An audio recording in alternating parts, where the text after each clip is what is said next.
Hey kids, this is the Blue Yeti Professional USB microphone.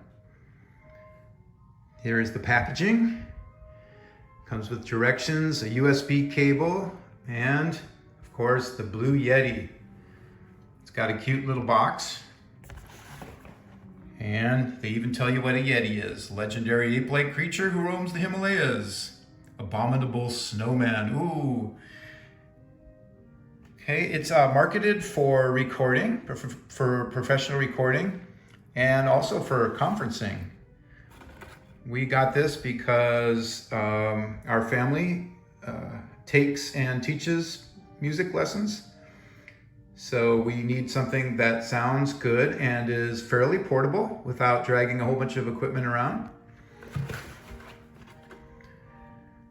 It's rather portable. It comes with its own desk stand, so a podcast stand. It's really heavy, so it's not going anywhere.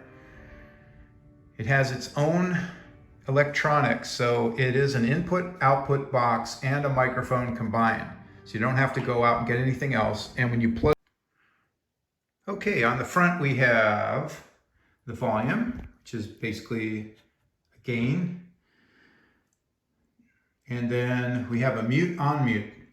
So when you're on Zoom conferencing, instead of using your mute button on your computer, you can just come right up here in your microphone and mute and unmute yourself.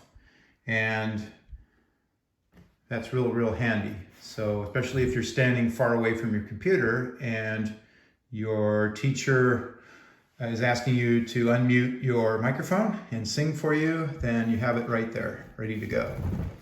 Okay, here's the back. The back has a gain, okay, and also it has a pattern switch. This is inside here we have a 3-capsule array, which models most large diaphragm microphones, recording microphones. It even looks like one. Of course, they don't let you see what's inside. They got it pretty well covered up. I believe there's also a windscreen on the inside of the actual metal screen, so that keeps from getting any pops and hisses and stuff like that. So here's the pattern switch. You can choose the pattern that you want. They all model different high-end condenser microphones. So, and it comes on the directions. It has actual detailed explanation of the different modeling. And they also put it on the back of the box. So, as you can see here, the stereo, they suggest that it's for vocals, an ensemble choir, or for instruments. Okay, and then for bidirectional, that would be for maybe a duet or to get more of a stereo effect for using a guitar or microphone. All right. And omnidirectional would mean coming from all sides. So that would be, if you're maybe recording a room full of instruments or broadcasting a room full of instruments.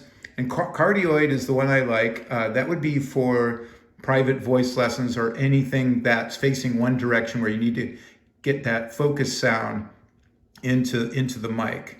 So that's the one I would use if I were standing close to the microphone and singing. But again, they're all good. You can try them all out and see which one works better for you. One thing I wanted to mention about the gain is that this is the macro volume control. You set this first before you set actual volume. You set the volume to middle, and then you set the gain first.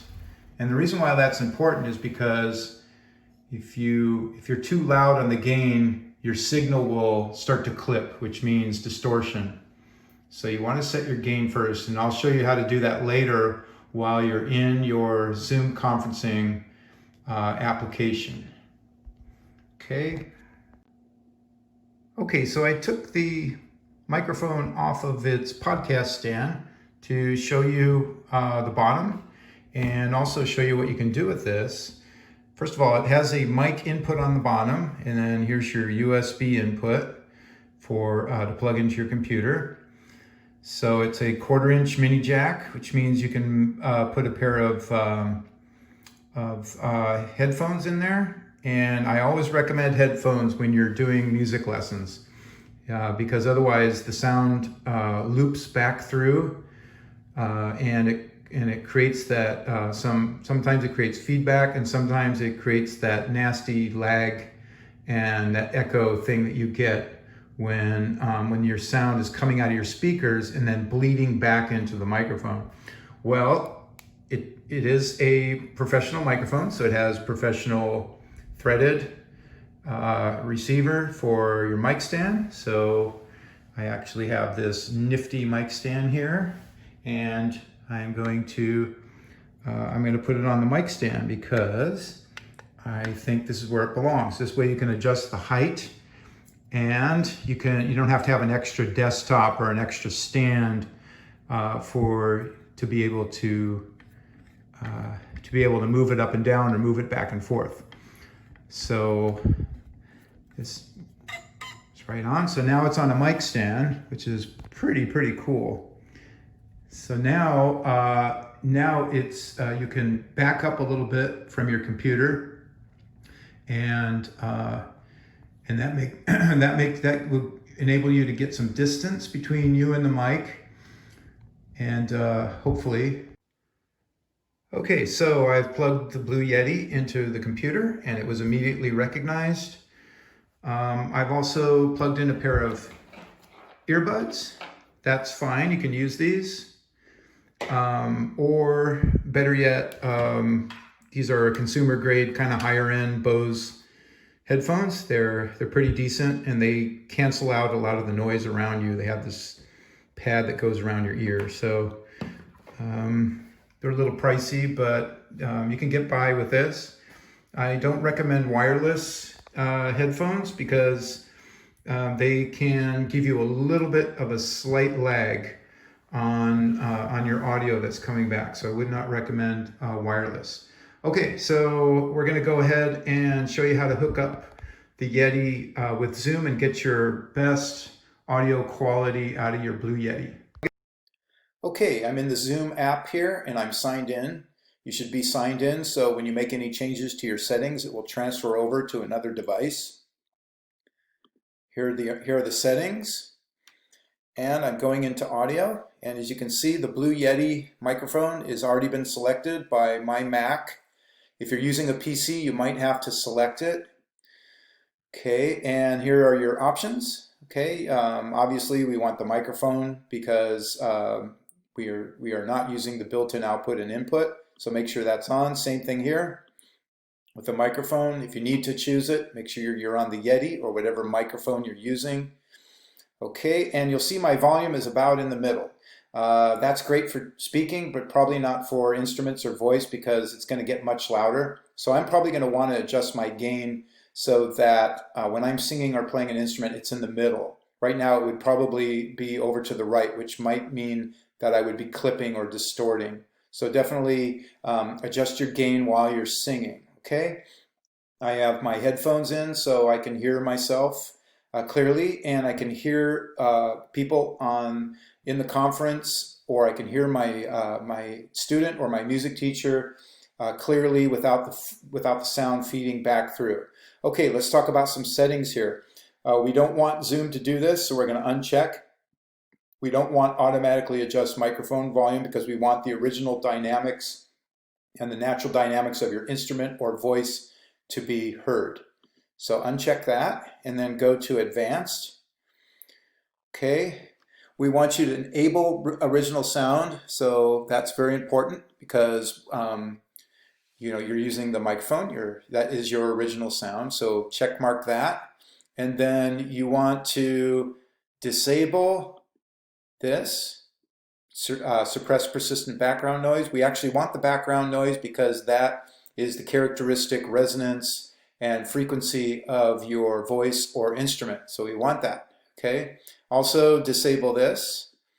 We don't want to suppress intermittent background noises because, again, we want to hear the full signal of your voice or instrument. Echo cancellation you can leave on auto. All right, so we paid about 130 bucks for this thing about 2 or 3 months ago, and now it's shot up to about almost 200 bucks. So I'm in the wrong business. Anyway, if you are going to put down this much money, make sure this is something that you'd want to keep, so you would still be using it after the shutdown and after our remote teaching has ended, that this is something you could still use for recording or podcasts. It is a high quality mic, and I think it's worth the money even at 200 bucks. Make sure that it is compatible with your operating system. So read all of this down here and make sure that your particular computer will work with this. And that's about it, kids. And post any comments that you would like. I would appreciate it. And we'll see you later.